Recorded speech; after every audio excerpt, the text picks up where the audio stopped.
اس دفعہ مار کا خیر و شر غضب کا ہے، صدیوں کی نفرت، دلوں کا بغض اور دماغوں کا فتور سب کھل کر سامنے آ گیا۔ وہ لوگ جو اپنی علیحدہ شناخت، مختلف رنگ و نسل اور جدا جدا مذاہب رکھتے تھے، سب ملت واحدہ کے طور پر متحد ہو گئے۔ سب کا ہدف ایک، سب کا نشانہ ایک ہی جانب، اور وہ ہے علاقہ، گروہوں اور عقیدوں میں بٹی امت مسلمہ۔ مدتوں اس امت کو تقسیم کرنے کی سازشیں ہوئیں۔ کبھی اسے قومیت کے نام پر لڑایا گیا اور خلافت عثمانیہ کا زوال سامنے آیا۔ کبھی ان میں رنگ و نسل اور امارات و غربت کے نام پر تقسیم کیا گیا تو اشتراکیت کے زیر اثر مسلمان ممالک وجود میں آئے۔ یہ امت جس کے دلوں میں اللہ کی وحدانیت کے نعرے گونجتے تھے، انہیں دنیا کے دلکش اصنام کے سامنے سجدہ ریز ہونے کی ترغیبیں دی گئیں۔ معاشی خوشحالی کا صنم، آزادی، جمہوریت اور حقوق نسواں کا بتکدہ، عالمی طاقت کا صنم خانہ۔ غرض جب امت نہ اپنے مرکز پر مستحکم رہی اور نہ ہی اس کے افراد کے دلوں میں جذبہ کی چنگاری باقی رہی، تو پھر سب اس پر یوں ٹوٹ پڑے جیسے بھوکے بھیڑیے منتشر بھیڑوں کے گلے پر ٹوٹتے ہیں۔ خیر کا ساتھ دینا اور ظالم کے سامنے کلمہ حق بلند کرنا بھی آسان نہیں رہا۔ یہ انبیاء اکرام کی سنت، رسالت امام صلی اللہ علیہ وآلہ وسلم کے تیار کردہ صحابہ اکرام رضوان الاجمعین کا طرز عمل اور اہل ایمان کا خاصہ ہے۔ یہ سعادت جن کے بھی حصے میں آئی، ان کے مقدر میں زندان کی تاریکی، بربریت کا تشدد اور شہادت کا اعزاز بھی لکھ دیا گیا۔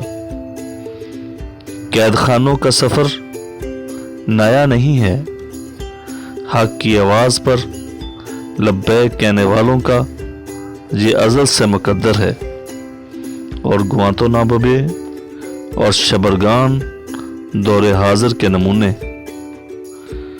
شہادتیں وہ اعزاز ہیں جو مسلم امہ کا افتخار رہی ہیں۔ مکہ کی وادیوں سے بدر کے میدان تک اور کربلا کے ریگزاروں سے بالاکوٹ کے پہاڑوں تک سب اس کے گواہ ہیں۔ اسی گواہی میں آج عراق، شام، افغانستان، فلسطین، کشمیر اور ہندوستان بھی شامل ہو گئے ہیں۔ یہ گواہی تو اپنے خون سے دی گئی ہے، جس کی عظمت کی گرد کو چھونا بھی سعادت ہے۔ اس کارزار کفر و دین میں امت مسلمہ میں جذبہ تو بہت دور، لیکن کفر کی طاقت سے مرعوب ہونے کی ذلت بھی کچھ لوگوں کے مقدر میں آئی۔ یہ ذلت جسے اس دور کے حکمرانوں نے سر کا تاج سمجھ کر سر پر سجا لیا، اور ان لوگوں سے منہ موڑ لیا جن کے دل اس دور کے ظلم، جبر اور تشدد پر کڑتے تھے، وہ اس سیلاب کو خود اپنے گھر لے آئے، جسے صدیوں سے ماتھوں پر سجدوں کے نشانوں اور دلوں میں قوت ایمان رکھنے والوں نے روک رکھا تھا۔ قومیں جنگوں کے میدان میں ہار جائیں تو آئندہ جیتنے کے لیے کمر بستہ ہو جاتی ہیں، لیکن اگر تہذیب، اقدار اور روایات کے میدان میں شکست کھا جائیں، احساس اور دین کا دامن چھوڑ دیں، تو ایسے میں مستقل شکست ان کا مقدر ہو جاتی ہے۔ تہذیبوں کی اس جنگ میں اپنی احساس، اپنی اقدار اور دین کی حرمت کی حفاظت قلم کی ذمہ داری بن جاتی ہے۔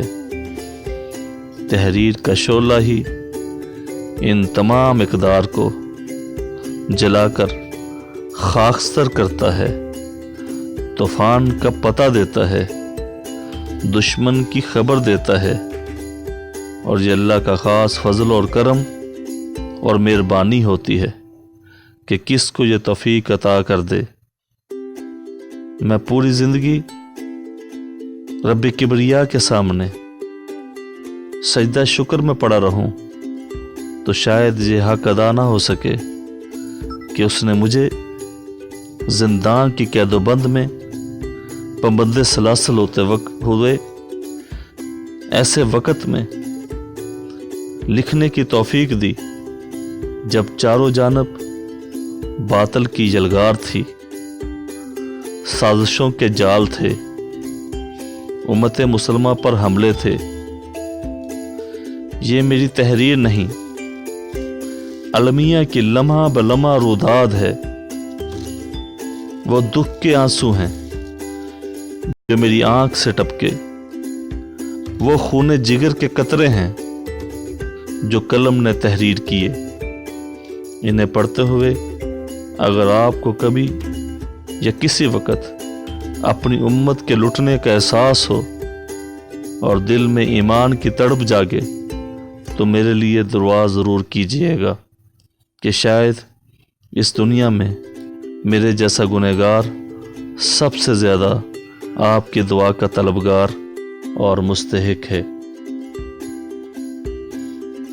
اس طرح کی بے شمار ویڈیوز کے لیے ہمارے channel the message T V کو سبسکرائب کر لیں، ساتھ میں بیل آئیکن دبا لیں تاکہ ہر آنے والی لیٹسٹ ویڈیو کا نوٹیفیکیشن آپ کو بر وقت مل سکے۔ ویڈیو کو لائک کیجیے گا، شیئر کیجیے گا اور کمنٹس باکس میں اپنے کمنٹس لازمی دیجیے گا۔ میں ان تمام احباب کا شکر گزار ہوں جو گئے بگئے ہماری رہنمائی کے لیے ہمیں اچھے اچھے کمنٹس سے نوازتے رہتے ہیں، ہماری ویڈیوز کو لائک کرتے ہیں، شیئر کرتے ہیں۔ اپنے میزبان خالد بخاری کو اجازت دیجیے، ملتے ہیں ایک نئی ویڈیو کے ساتھ جس کا ٹائٹل ہوگا قابل رشک لوگ۔ اللہ حافظ، فی امان اللہ۔